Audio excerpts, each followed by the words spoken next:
दोस्तों, कुकर की सीटी बज चुकी है और जैज बेल का फाइनल खिचड़ी तैयार है। क्लियर नोट जैसा विलन एनीमे में बार बार नहीं मिलता और इस बार तो उसने पूरे मोमोडो वर्ल्ड का अस्तित्व ही दांव पर लगा दिया है। क्या जैच और उसके दोस्त इस बार भी जीत पाएंगे? क्या वो आखिरी स्पेल मारकर क्लियर नोट को खत्म कर देंगे या खुद ही हो जाएंगे गेम ओवर? आज हम लेकर आए हैं जैज बेल का सबसे खतरनाक और emotional arc, clear note final arc. चलिए शुरू करते हैं ओटाकू ज्ञानी स्टाइल में। जेनो मोमोडो वर्ल्ड जाते जाते जैज को एक लेटर देता है। जैज जब उस लेटर को पढ़ता है, उसे पता चलता है कि उसका जो कपड़ा है वो कोई नॉर्मल क्लॉथ नहीं है और वो उसे एक शील्ड की तरह भी इस्तेमाल कर सकता है। उसे ये भी पता चलता है कि बहुत जल्द लास्ट 10 मोमोडो की बैटल शुरू होने वाली है, जहां जैज को असली हेल का अनुभव होने वाला है। ये सब सुनकर कियो और जैज हक्के बक्के रह जाते हैं। तभी कियो के घर के सामने आता है एक नया मोमोडो, जिसका नाम है आशुरॉन। वो जैज को बैटल के लिए चैलेंज करता है। जैज आशुरॉन की ताकत के सामने कमजोर पड़ता है, लेकिन वो हार नहीं मानता। जैज के अंदर की पॉजिटिविटी देखकर आशुरॉन लड़ाई रोक देता है। वो कहता है, मैं बस तेरा टेस्ट ले रहा था, ये देखने के लिए कि बाव सही हाथों में है या नहीं। फिर वो जैज को बताता है कि अब भी जैज बहुत कमजोर है, क्योंकि एक बेहद ईवल ममोडो है जिसकी ताकत एक अलग ही लेवल पर है और वो सब कुछ खत्म करना चाहता है। जैज और कियो घर लौटकर सब सोच ही रहे होते हैं, तभी सभी ममोडोस की बुक्स ग्लो करने लगती हैं। यहाँ हमें पता चलता है कि जो भी ममोडो किंग बनेगा, वो अपने हिसाब से कानून बना सकेगा और उसे यह अधिकार मिलेगा कि कितने ममोडो को जिंदा रखना है और कितनों को हमेशा के लिए मिटा देना है। अब तक 100 ममोडोस में से जितने भी ममोडो वर्ल्ड लौटे हैं, वो सब बस एक आत्मा है, उनकी बॉडी वहां तक नहीं पहुंची। जैज को एहसास होता है, अगर कोई ईविल ममोडो किंग बन गया तो वो उसके सारे दोस्तों को हमेशा के लिए मिटा देगा। दूसरी तरफ हम देखते हैं अर्थ और एली को।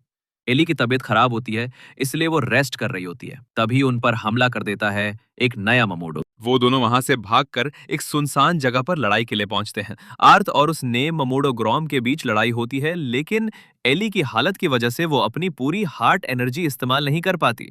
ग्रॉम के पास एक अजीब सी शक्ति होती है, वो कभी भी कहीं भी टेलीपोर्ट हो सकता है और पोर्टल के जरिए किसी भी अटैक से बच सकता है।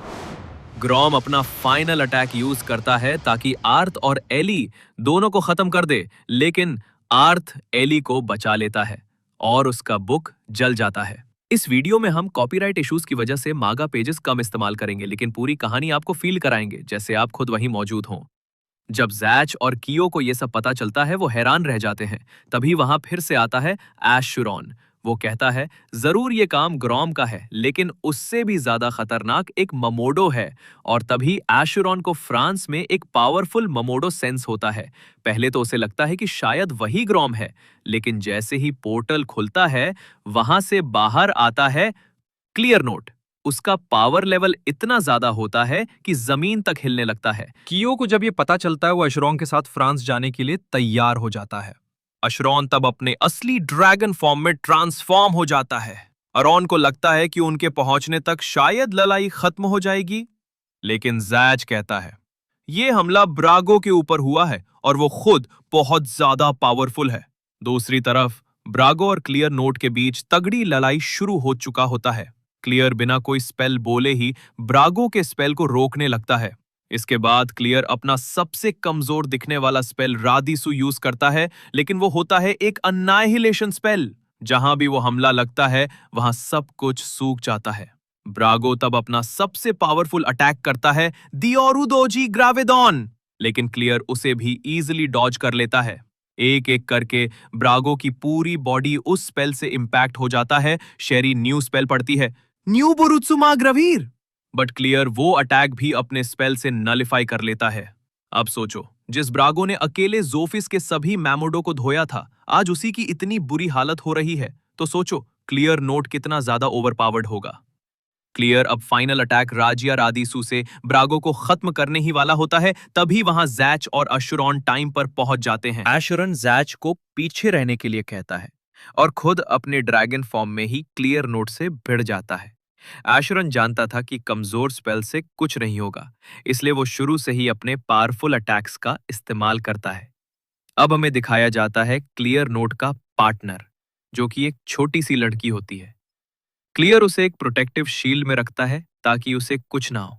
क्लियर तब अपना मकसद बताता है, मैं ममोडो किंग बनूंगा और हर एक ममोडो को हमेशा के लिए मिटा दूंगा।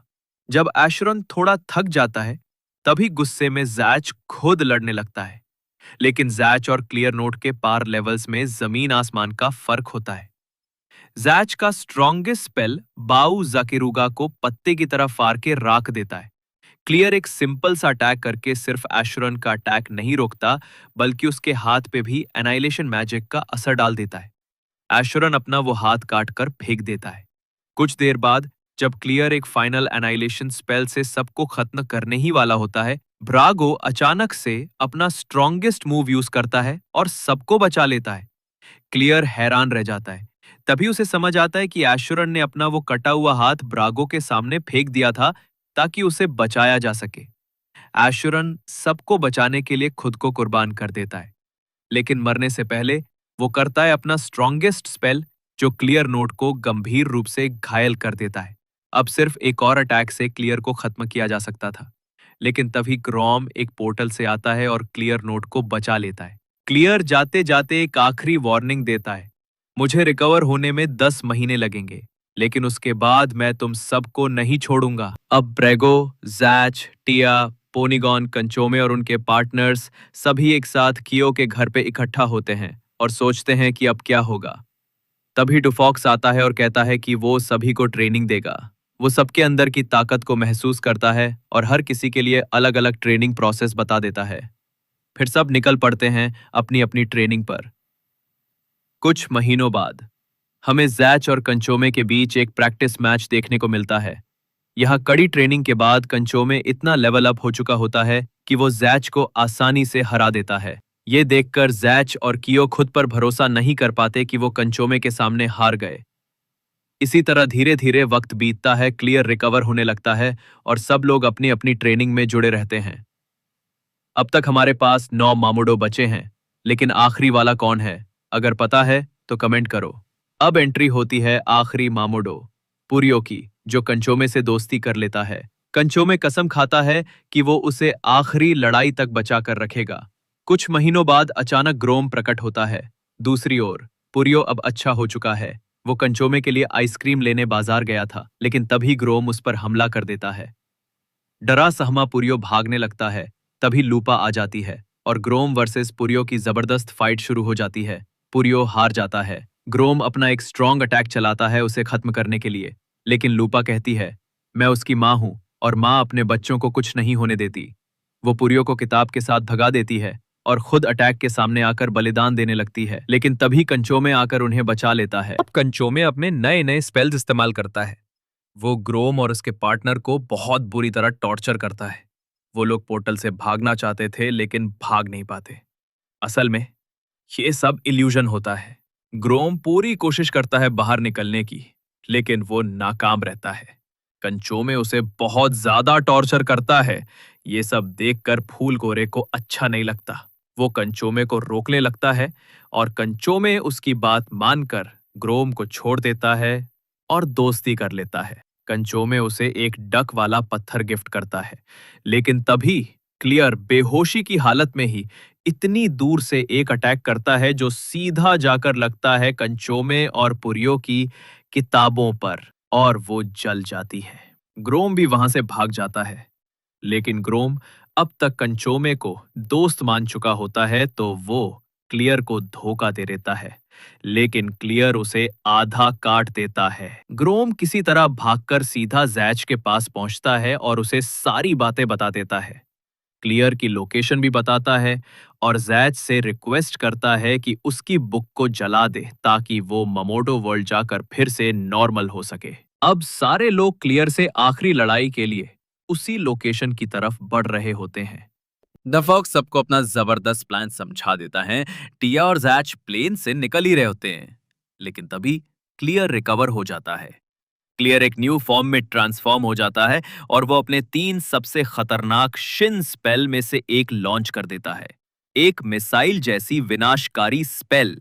लेकिन ठीक उसी वक्त पोनीगॉन आकर सबको बचा लेता है, पर उस मिसाइल में एनिहिलेशन स्पेल था, जिसका मतलब था उसे छूना भी किसी के लिए जानलेवा हो सकता था। पोनीगॉन उस अटैक के अंदर घुस जाता है और फंस जाता है। ओनिगॉन को जैच बचा लेता है मिसाइल से। उसके बाद सब लोग फिर से प्लेन में आते हैं। टिया पोनीगॉन को हील कर देती है, लेकिन तभी कियो को एहसास होता है कि क्लियर ने फिर से अपना दूसरा शिन लेवल स्पेल लॉन्च कर दिया है। सब लोग पोनीगॉन पर बैठकर इसे रोकने जाते हैं। टिया अपने शील्ड से उस अटैक को रोकने लगती है जैसे जैसे मिसाइल के नंबर बढ़ते हैं। टिया के भी नए स्पेल्स अनलॉक होने लगते हैं और वो उतनी ही ज्यादा शील्ड बना लेती है। लेकिन सबको बचाते बचाते आखिरकार टिया भी घायल हो जाती है और फिर वो ममोडो वर्ल्ड लौट जाती है। अब पोनीगॉन और जैच क्लियर की तरफ बढ़ रहे होते हैं, लेकिन पोनीगॉन अब अपनी लिमिट तक पहुंच चुका है और इसलिए सनबीम को उसका बुक जलाना पड़ता है। और तभी हमें पोनीगॉन का पास्ट दिखाया जाता है। जब वो छोटा था, उसे किसी को अपने पीठ पर बैठाना पसंद नहीं था। उसके कोई दोस्त नहीं थे। जैच उसका दोस्त बनना चाहता था, लेकिन पोनीगॉन उसे पसंद नहीं करता था। एक दिन पोनीगॉन के डैड को सांप ने काट लिया था, तो पोनीगॉन को मजबूरी में जैच को अपनी पीठ पर बैठाकर लाना पड़ा, क्योंकि उसे बात करना नहीं आता था और अगर जैच अकेले जाता बहुत देर हो जाती। उसी दिन पोनीगॉन को एहसास हुआ कि हॉर्स स्पीशीज जब किसी अच्छे इंसान को पीठ पर बैठाते हैं तो वो शर्म की नहीं, गर्व की बात होता है। धीरे धीरे पोनीगॉन भी ममोडो वर्ल्ड लौट जाता है। अब सिर्फ जैच और कियो बचे हैं। उन्हें तुरंत क्लियर तक पहुंचना है, क्योंकि ब्रागो पहले ही वहां पहुंच चुका होता है और लड़ाई शुरू हो चुका होता है। ब्रागो का पावर लेवल पिछली बार से कई गुना ज्यादा होता है और वो इस बार क्लियर को जबरदस्त टक्कर देता है। जैच भी लड़ाई में शामिल हो जाता है और एक धमाकेदार मुकाबला देखने को मिलता है। लेकिन तभी क्लियर अपने एक हाथ जैसे स्पेल से जैच और ब्रागो दोनों के अटैक को रोक देता है। एक ही पल में दोनों की पार जैसे बेअसर हो जाती है। कियो गुस्से से चिल्लाता है, एकू सेरेसु जाकेरुगा, लेकिन क्लियर बच निकलता है। उसे जैसे अंदाजा था जैच के अगले मूव का। फिर कियो पूरी ताकत से पड़ता है, जो रिजु जाकेरुगा। इस बार बिजली का हमला इतना ताकतवर होता है कि क्लियर घायल हो जाता है, जमीन तक हिलने लगती है और क्लियर पहली बार पीछे हटता है। लेकिन तभी वो अपने सबसे खतरनाक और आखिरी शिन स्पेल को एक्टिवेट करता है। उसका चेहरा भी पहली बार सीरियस दिखता है। जैच अब अपना सबसे पावरफुल अटैक इस्तेमाल करता है, बाउ जाकरूगा। लेकिन इस अटैक के बाद क्लियर एक और भी ताकतवर फॉर्म में ट्रांसफॉर्म हो जाता है, एक विशाल काय राक्षस का रूप। अब सब कुछ खत्म हो चुका था, क्योंकि ब्रागो और जैच हार चुके थे। जैच सोचता है, अब शायद क्लियर मेरे सभी दोस्तों को खत्म कर देगा। वो उठने की कोशिश करता है पर गिर जाता है। तभी जैच के पास आता है डेनी बॉय का सोल और वो अपनी पावर से जैच को हील कर देता है। इसके बाद एक एक करके जैच अपने सारे दोस्तों के अटैक्स यूज कर पाता है। कभी टेड की अनडिफीटेबल स्ट्रेंथ, तो कभी योपोपो का डांस, जिससे क्लियर नोट तक नाचने लगता है। जैच किडो और वॉन्ड्रे के स्ट्रॉन्गेस्ट स्पेल्स को भी यूज करता है। क्लियर का जब हमला होता है तब लेला और पामून के मून और स्टार्स उसे प्रोटेक्ट करते हैं।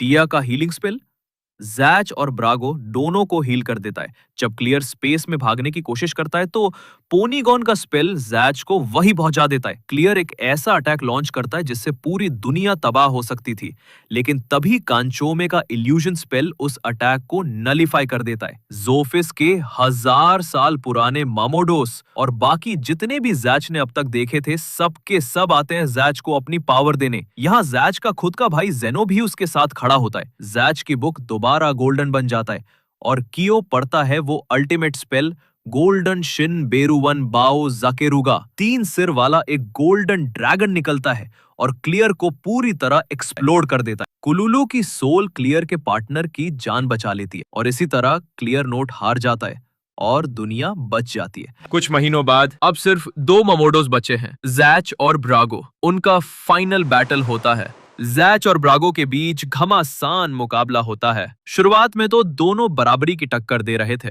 लेकिन धीरे धीरे जैच अपनी ताकत को पुश करने लगता है और ब्रागो दबने लगता है। फिर आता है वो मोमेंट, शैरी चिल्लाती है, शिन बाबेरुगा ग्राविडोन, और कियो पड़ता है, बाओ जाकेरुगा। ये दोनों ताकतवर स्पेल्स की टक्कर में ब्रागो धीरे धीरे घायल हो जाता है और आखिरकार हार मान लेता है। शैरी रोने लगती है, वो खुद को बोझ और बेकार समझने लगती है। लेकिन तभी ब्रागो उससे एक लाइन कहता है जो दिल छू जाती है, मैं बहुत खुश हूं कि तुम मेरी पार्टनर थी। तुम्हारी वजह से ही मैं इतना आगे इस बैटल तक पहुंच पाया। इतना कहने के बाद ब्रागो की किताब जल जाती है और ब्रागो गायब हो जाता है। तो यहाँ जैच ब्रागो को हराकर न्यू ममोडो किंग बन जाता है। जैच ममोडो वर्ल्ड लौट जाता है। कियो को मिलते हैं दो ऑप्शंस, एक जैच की मेमोरी को रखना, दूसरा उसे रिमूव करना। और ऑब्वियसली कियो मेमोरी को रखना चूज करता है। इसके बाद जैच सारे ममोडोस को रिवाइव कर देता है और 1 महीने बाद सभी बुक पार्टनर्स को अपने ममोडो से लेटर्स मिलते हैं। इससे पता चलता है कि अब जैच को किंग बनने के बाद बहुत काम करना पड़ता है, लेकिन आर्थ उसका टीचर बनके उसे हेल्प करता है और वो बाकी सभी लोगों के साथ बहुत खुश है। अब हमें दिखाया जाता है एक सीन, जैच एक छोटे बच्चे को अपना दोस्त बनाता है, लेकिन अगली सुबह वही बच्चा जैच को बिट्रे करके उसका वॉन्ड एक ईविल ममोडो को दे देता है। ये वॉन्ड स्पेशल था जो सिर्फ किंग के पास होता है और बहुत पावरफुल एनर्जी रखता है। बच्चे को लगता है कि किंग कभी दोस्त नहीं बन सकता, लेकिन जब वही ईविल ममोडो बच्चे को बिट्रे करता है तो जैच उसे बचा लेता है। जैच की अच्छाई देखकर वो बच्चा भी खुश हो जाता है और यहीं पर जैच बेल की कहानी खत्म होती है। तो गाइज, आपको कैसा लगा कमेंट करके जरूर बताइए। और हाँ, जैच बेल 2 का मांगा अभी भी चल रहा है। अगर आप चाहते हैं कि अभी तक आए हुए चैप्टर्स का एक प्रॉपर वीडियो बने तो कमेंट करो जैच बेल 2। मंथली जब भी नया चैप्टर आएगा हम उसे जरूर कवर करेंगे, डोंट वरी। तो अभी तक वीडियो में बने रहने के लिए सबका सुखरिया। वीडियो को लाइक कर दो और चैनल को सब्सक्राइब करना मत भूलना। अगर इस वीडियो पे 500 लाइक्स नहीं आए तो जैच बेल 2 भूल जाना ही बेहतर है। और अगला वीडियो किस एनिमे पर चाहिए कमेंट करना बिल्कुल मत भूलना। आपका सजेशन हमारा अगला मिशन बन सकता है। तब तक के लिए ओताकू ज्ञानी साइनिंग ऑफ।